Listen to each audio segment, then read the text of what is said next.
Today's log, I want to call it, What is Meant for You Will Find You. And let me begin by asking you this question. Have you ever looked back at your life and wondered how certain things found you? Not the things that you planned for, the things you never saw coming. Like a friendship, an opportunity, a conversation,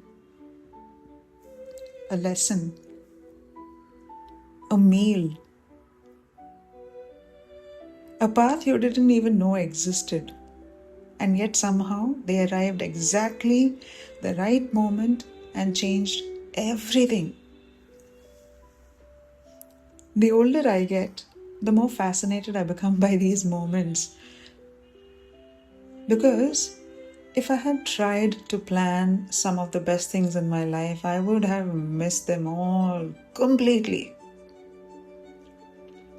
And for a long time, I thought life was something I needed to manage carefully, plan well, think ahead, anticipate, control, work hard towards. And while effort certainly matters, life kept teaching me something I wasn't expecting. And some of the most meaningful things in my life were never part of the original plan. Think about it, what you already know, like coaching. It was never part of the plan. The Life Spoken, the series, it was never in my plan. It just happened one afternoon. And many of the people, opportunities, and insights that shaped me most arrived from decisions and directions I wasn't even looking in. Someone once told me that success is often what happens when opportunity meets preparedness. I'll repeat that. Success is often what happens when opportunity meets preparedness. And I've loved that idea. Opportunity without preparedness is often missed, and preparedness without opportunity can feel damn frustrating.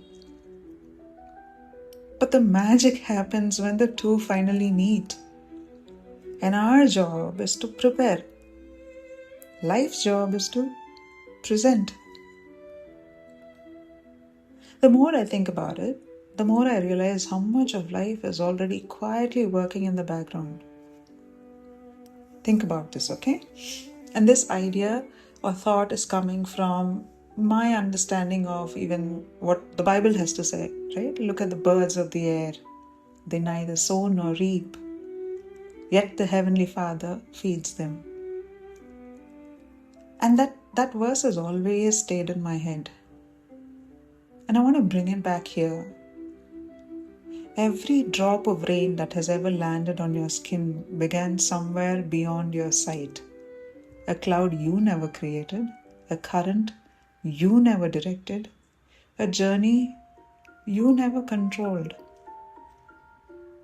And yet somehow, that drop found its way to you. Think about the food you ate today. A seed planted by someone you will probably never meet.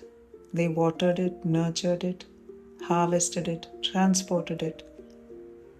An entire chain of events unfolding quietly in the background, only for that one meal to arrive exactly when you were hungry. You didn't orchestrate so much of it, yet there it was. And when you start paying attention, you realize how much of life arrives this way. Unseen, unannounced, already in motion long before we become aware of it. And coming to that thought, the words, don't wake up every morning trying to control the future. The trees don't spend their days worrying about whether spring will arrive. Nature participates. It shows up. And somehow, life sustains life.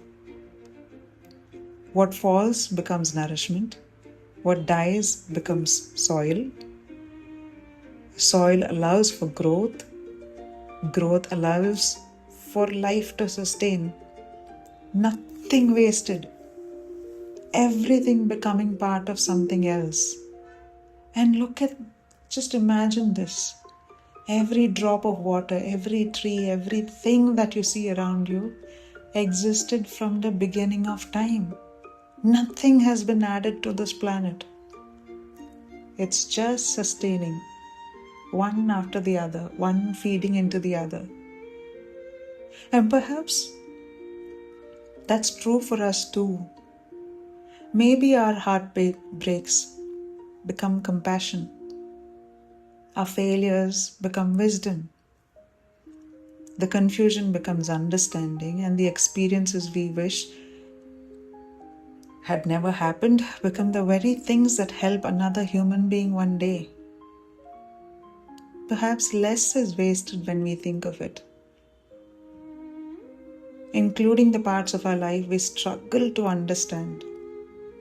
And the challenge is that we rarely see this while we are living in it, because we live life forwards and understand it backwards, right?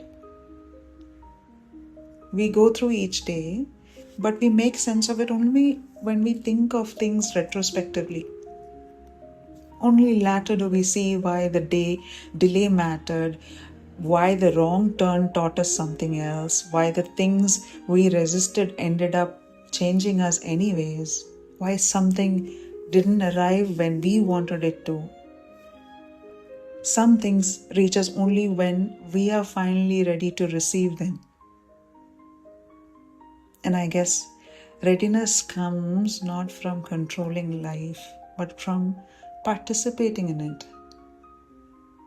Doing our part, learning, showing up, trying, failing, learning again, and just being available and letting go of the need to manage everything else.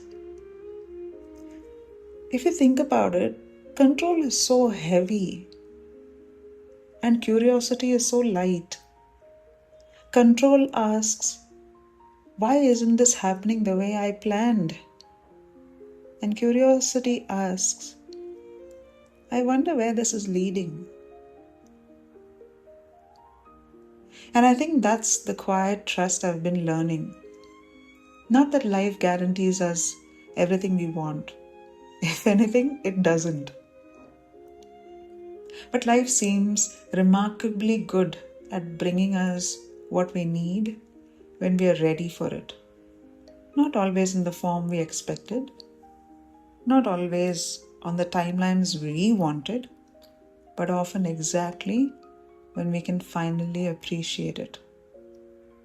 And that's the invitation I want to leave you with today. Think about the thing you want most right now. The answer, the opportunity, the relationship, the next chapter. And then ask yourself 2 simple questions. What is mine to do? What am I being asked to trust? 2 simple questions.